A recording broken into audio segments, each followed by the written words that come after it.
So shuttle collision damage is now a thing on Upstream, and naturally this is going to lead to a lot of questions and experimentation. Of course, I recommend you experiment with this type of stuff in-game yourself. However, I'm doing some experimenting myself in a test server. I'm going to be ramming the Infiltrator into the Marathon AI core. The reason why I picked the AI core is that it's a very even symmetrical structure. It's easy to hit it dead on, and I can use this as a basis to test different things.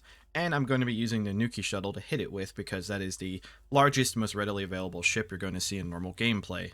This is an unmodified infiltrator, other than the fact that I will move the console south, because if you don't move the console and you try to ram something with you at the very front seat, picture driving with no seatbelt on, you will get crushed or ejected out of the vehicle and die. So moving this back gives us some crumple zone, so to speak. So we're 256 meters away from the front of the AI core, and I'm just going to hold W and let the natural speed of the infiltrator pick me up ever fast I can go.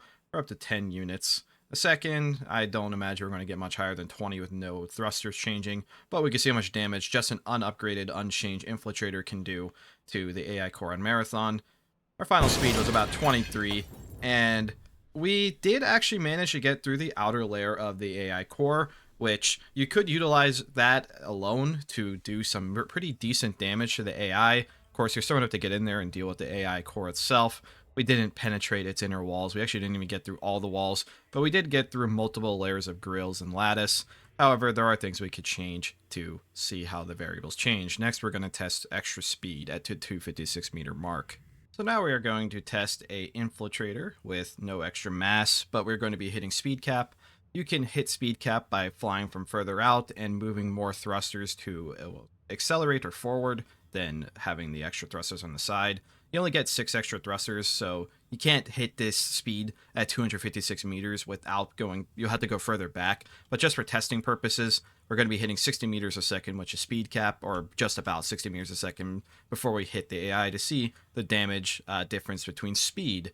So just holding W straight at the AI core. Let's see what happens. And yeah, we hit speed cap.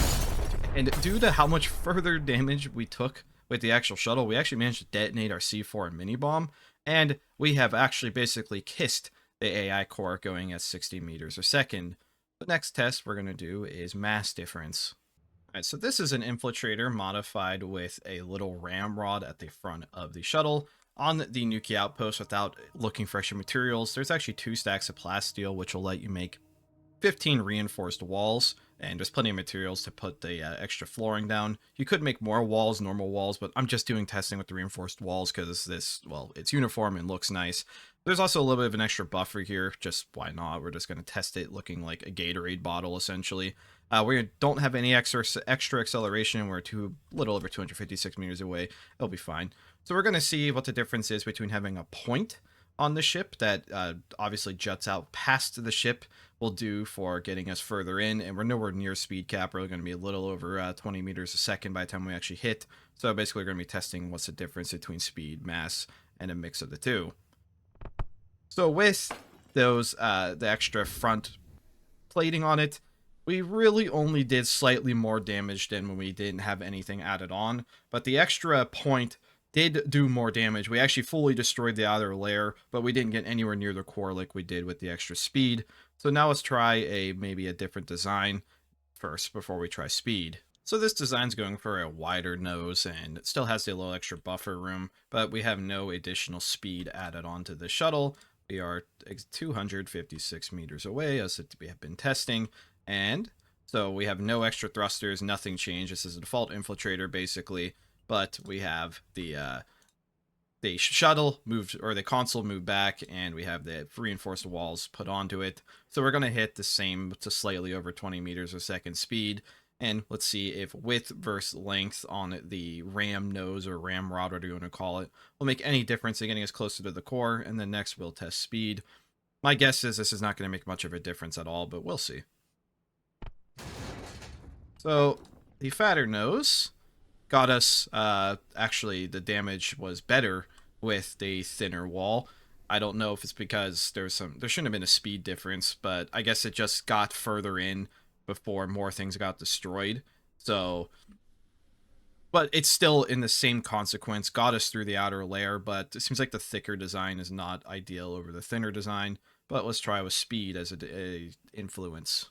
Okay, so we are back once again with the first design nose, the thinner nose, and we're going to be hitting the speed cap. Of course, hitting these numbers in game is not going to be super practical. You'd have to be really far away from the station, but if you change your thrusters around so you have all of them for acceleration, because, I mean, you are basically destroying your ship in the process, we're going to be pretty much hitting the speed cap once again, and with the thinner nose, we didn't actually manage to blow up our mini bombs. They got ejected, and it seems like adding the extra nose just seemingly didn't really do much of anything. The damage is ever so slightly worse almost than just having the normal ship itself ram it. I mean, to be fair, in this testing, the plastic titanium walls and windows are more durable than the reinforced walls that you can actually make. So maybe this test should be better off with shuttle walls. I guess we could test that. So we're back with a thick wall design again, with movement speed cap. And let's see if perhaps a wider design will actually do better with the extra speed compared to the thinner rod. Maybe there's some difference here. Kind of coming in at a little bit more of an angle, and the angle definitely mattered here, but the damage is essentially identical. Like maybe a tile or two difference. Obviously, you should be noting that you don't want anything on the front of your shuttle because it will get ejected onto the actual station. So anything that's important, move to the back of the shuttle. But this would get you, again, right to the AI core, and there'd be very, very little time anyone could react to you before you mini-bomb the AI and destroyed them. You could honestly use this as an opportunity to go straight for the armory on a spacefaring map like this, because the armory is actually technically less reinforced walls, so you could probably ram the shuttle straight through the armory walls, but it's up to you. It's just an example. I'm only doing the AI core because it's easier to see the test damage between the two. But now we're going to try shuttle walls before I go crazy crashing the ship into the same place over and over again. Okay, next we're going to be testing 15 shuttle walls instead of 15 reinforced, which you could also make without having to take apart any tables or benches, and we'll be doing, of course, the movement speed cap, because there hasn't been too much variation between, like, the shuttle construction type versus speed. So it seems to be more so about, seems speed's more important than almost anything at this point. Even adding the extra stuff has really resulted to the same exact damage. Really, it seems like speed's all that matters. So we're just going to test shuttle walls, though, to satisfy my curiosity. I don't know. How tiring is it watching this over and over again? Oh, you know what? That felt a little different, but no, not really. In reality, we're still just straight at the AI core. Let's do one more just to be safe. Purely because I know someone's going to ask about this. What about a literal, like, lightning rod style design where it's just one thin point? Can we, like, surgically cut the AI out of the center? I want to line myself up with the center as much as I can, but I feel like this is probably not the practical design, but maybe it's like a rail gun. Maybe we can, you know, holy shit. That actually that actually got us so far into the station. That is crazy. Okay, I guess the unicorn horn is the play. That killed the AI entirely. That wasn't even... Wow, okay. The unicorn rod it is. Alright, and because I couldn't resist, we have remade the unicorn, or the rod. Just pretend you're an immovable rod.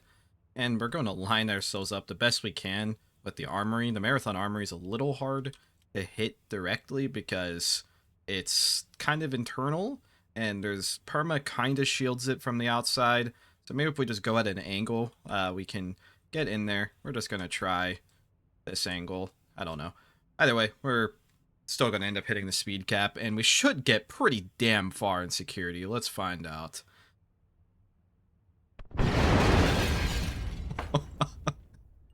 There's we actually got the turret inside the station almost. That's crazy. That turret could have been shooting security officers. Imagine the warden was like sitting in here. They would have got obliterated. I love the unicorn. Please, someone use this in game. God, imagine being security, and this is your introduction to figuring out this Nukies is that you don't have a security department anymore. It looks like a syndicate bomb went off. Anyways, I think that's all I got. Thank you for watching.